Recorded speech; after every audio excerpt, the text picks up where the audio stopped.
Kiểu vẫn còn sớm em ạ. Ăn giờ xong làm anh gọi cũng ít vượt.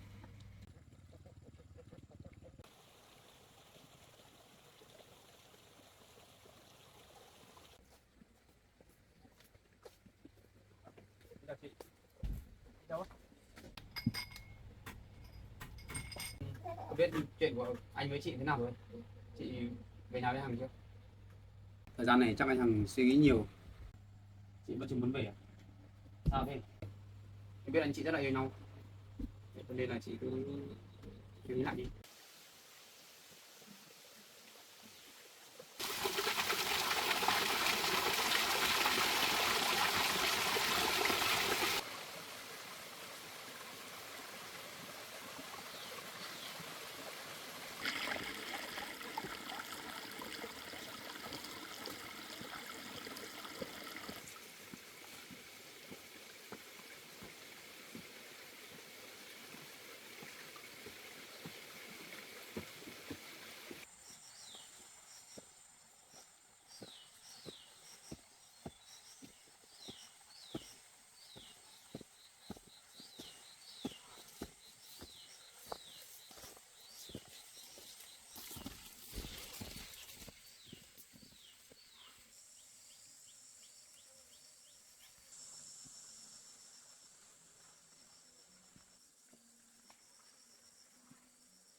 Ô, cái đoạn này nhục thật đấy.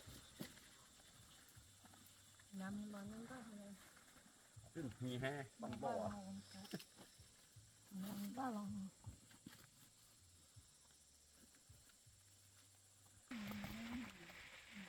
Là kín này.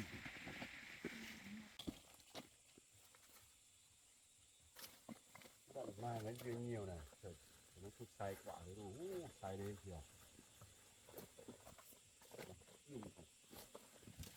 Ô, không lấy nữa.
cho nó ủng hộ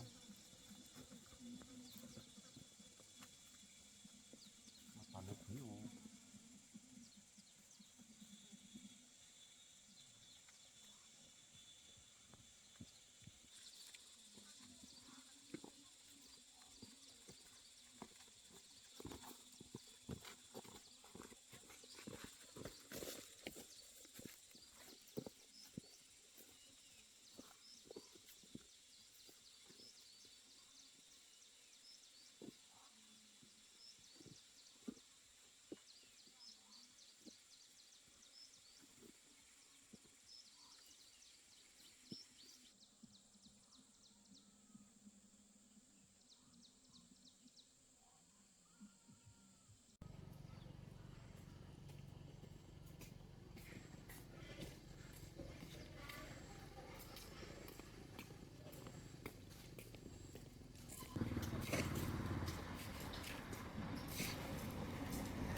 Con bán đi, cứ tự nhiên bán đi.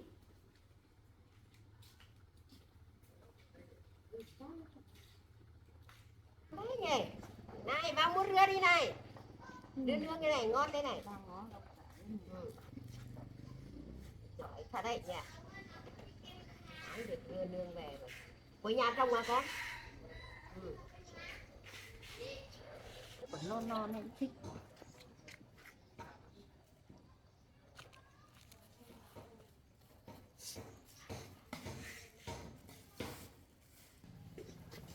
Ăn dưa này nó lành này,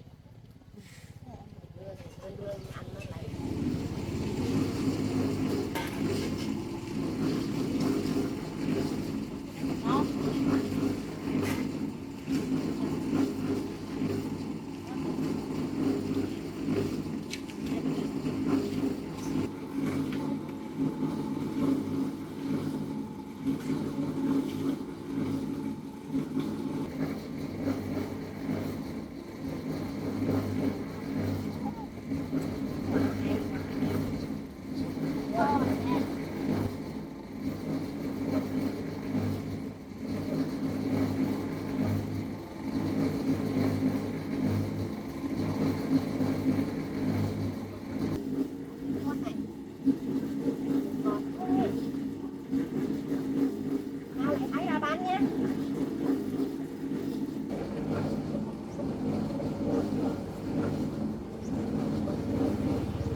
chạy ra kia.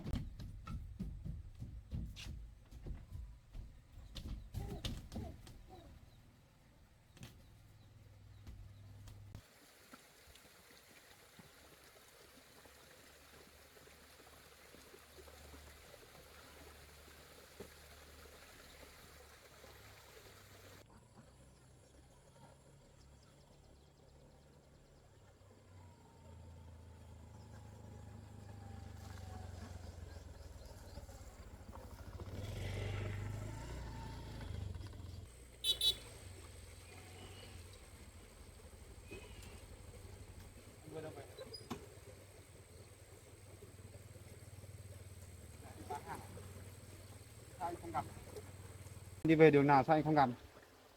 Đi đường kia. Nào. Anh đi bán được bằng này tiền á? Giỏi thế. Thôi đi vào nhà thôi.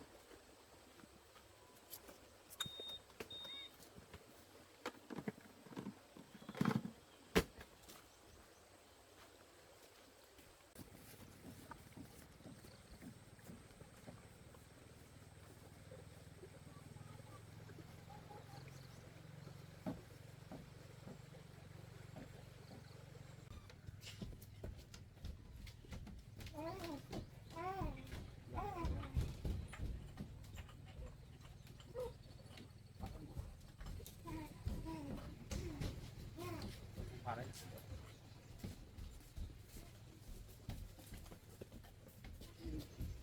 Mình lấy đi cất.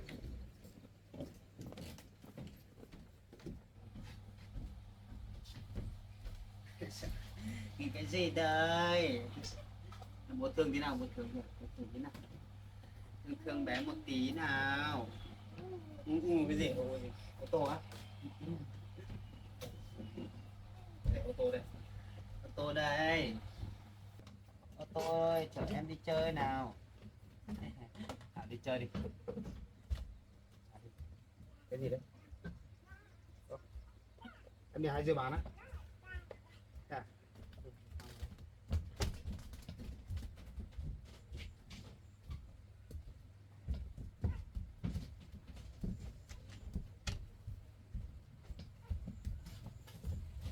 Đi mua của người dân mang đi bán á? Xa lắm à? Đi làm việc mệt quá. Em gọi đi. Để anh ăn đấy. Bà trông cháu nha.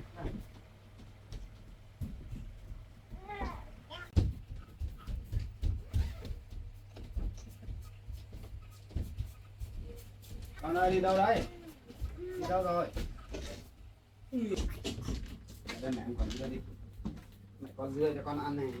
Bà ơi, bà ngồi đây ăn dưa đi. Ngồi đến đây. Ngồi đến đây thôi. À, mẹ có quả dưa cho con ăn này. Dưa đây này. Bà ngồi đi.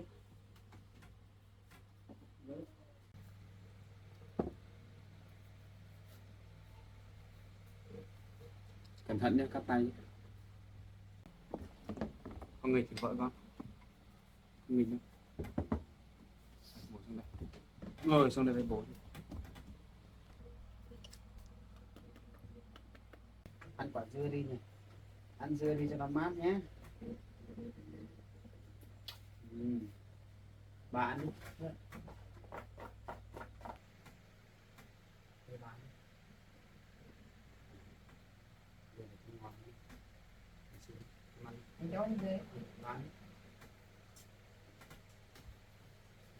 Ngon quá nhỉ. Miếng của con đâu rồi? Em rơi à? Em cắt một miếng nhỏ cho con. Lại làm rơi xuống rồi. Cắt miếng nhỏ. Này con. Ăn nhá. Úi giời, lại làm rơi. Thôi không ăn đấy nhỉ. Chơi được không ăn đâu. Giờ vẫn còn sớm em ạ. Ăn dưa xong là anh đi em cũng ít vườn. Tranh thủ thôi. Ăn đi. Ngồi đẹp vào. Này. Không cho lên đây nhá. Ngồi xuống ghế đi. Ngồi ngoan đi.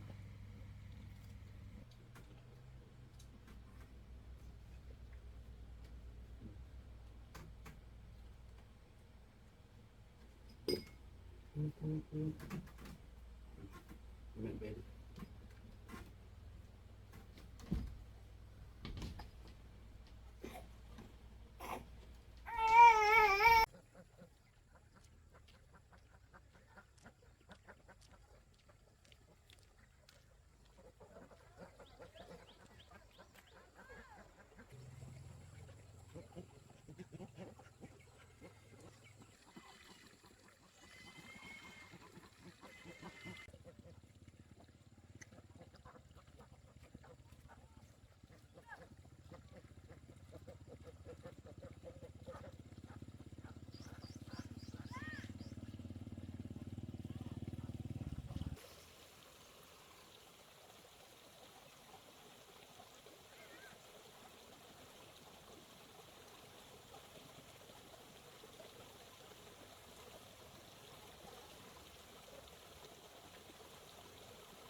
Cô đâu hết rồi. Cô vườn, trong vườn.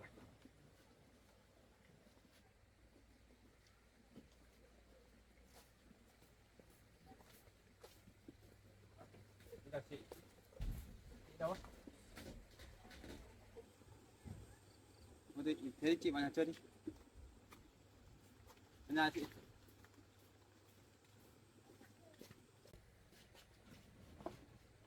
Chị vừa đi làm về à? Đấy, để bố lấy nhà đi. Bà ơi, có người về chơi này. Có lần chưa? Dạ. Vào nhà đi.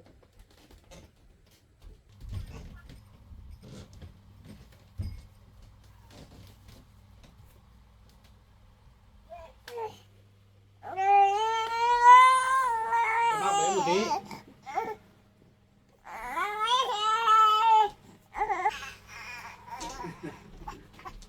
Em đi lấy nước đi. Đấy, ô tô đi, ô tô đi.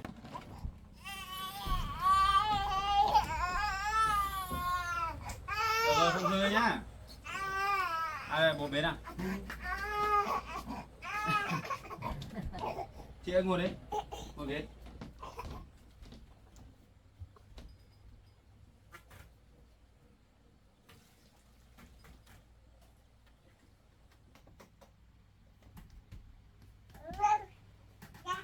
Con gà đâu? Con gà của con đâu rồi? Cái này không cầm đâu. Không đâu cầm cay lắm.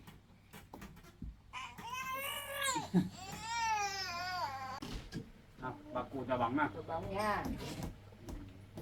Cứ phải có đồ cầm nghịch cơ, chịu.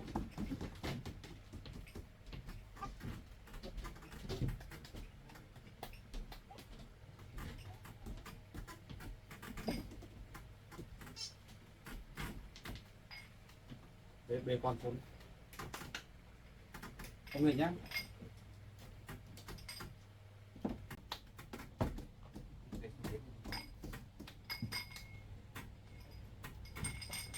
Không nghịch.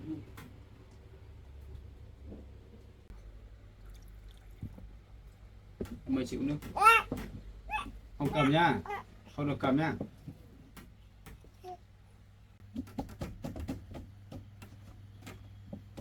Nghịch lắm rồi.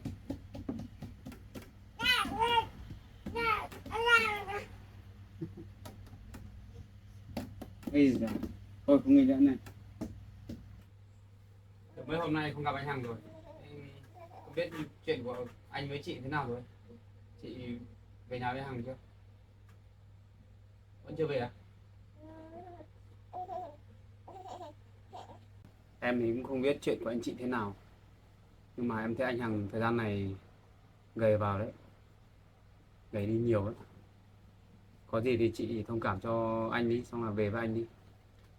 Thời gian này chắc anh Hằng suy nghĩ nhiều. Đôi vợ chồng có chuyện gì thì cứ cố gắng chia sẻ cho nhau thôi. Xong là chị quay về với anh Hằng đi. Em thấy chị làm như thế không thấy tốt nghiệp vậy.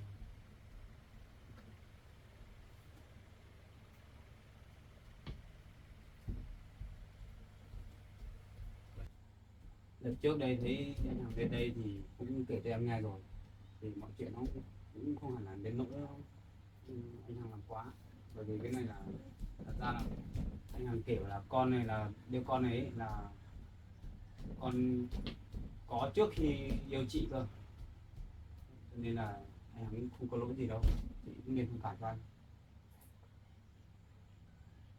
Chị muốn lấy bút vở viết, em đi lấy bút vở của em về đây. Không ai là hoàn hảo đâu, chị cũng nên cân nhắc một chút.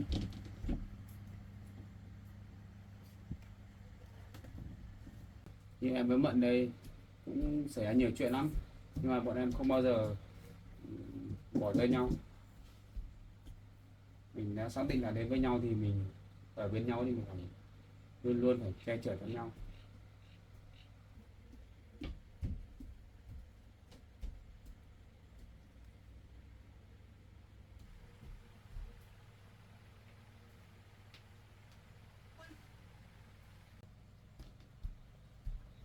Thế là chị cũng không hẳn là giận anh Hằng đâu đúng không? Chị chỉ trách là chị không sinh được con à? Thế chị đã được đi khám lần nào chưa? Thế bác sĩ bảo sao? Chị vẫn bình thường chứ, vẫn sinh con được đúng không?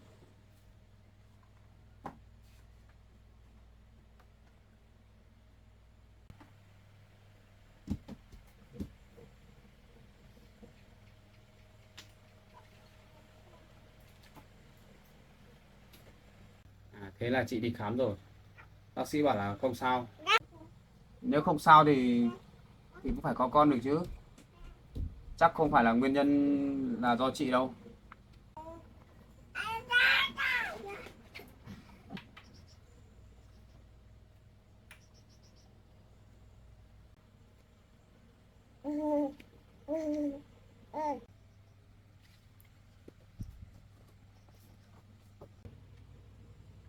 Chị có thai một lần rồi đúng không?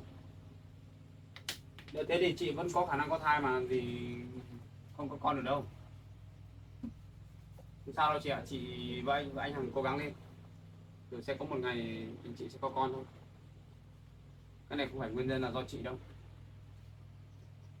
Bây giờ chị cứ thông cảm cho anh Hằng, xong là về với anh Hằng đi.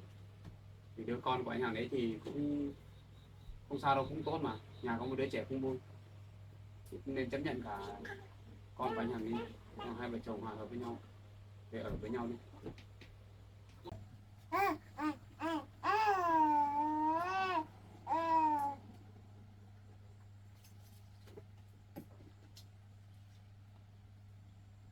Chị vẫn chưa muốn về à?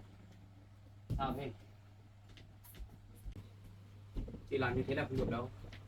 Chị càng làm như thế thì anh Hằng càng buồn, với lại anh Hằng không thể nào bỏ được chị đâu.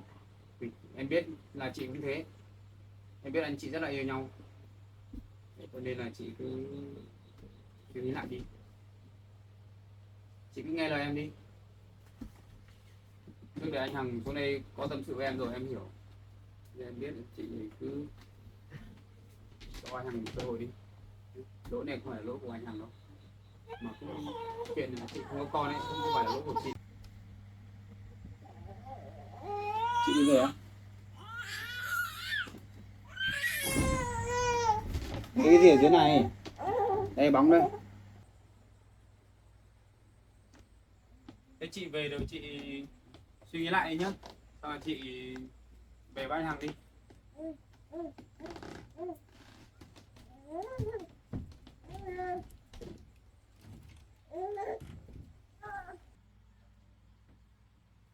Buồn thế. Anh cứ tưởng là vợ chồng anh Hằng về với nhau rồi. Thế mà chị ấy vẫn chưa chị quay với anh Hằng. Cái này chắc anh buồn, anh Hằng buồn lắm đấy. Chuyện này thì cứ biết thế đã, để mai khi nào anh rỗi anh với em lên trên nhà anh Hằng này, lên nói chuyện anh Hằng hỏi xem thế nào, thì động viên hai vợ chồng anh chị về với nhau đi. Còn như thế này anh thấy cũng không ổn lắm. Em cho con cho bà trông, xong mình đi phố vườn. Bye. Bà trên nhà trong cháu nhá. Cháu với Mận đi khu vườn á. Con ở trên này với ba cụ nhá.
em ơi đây cái băng mẹ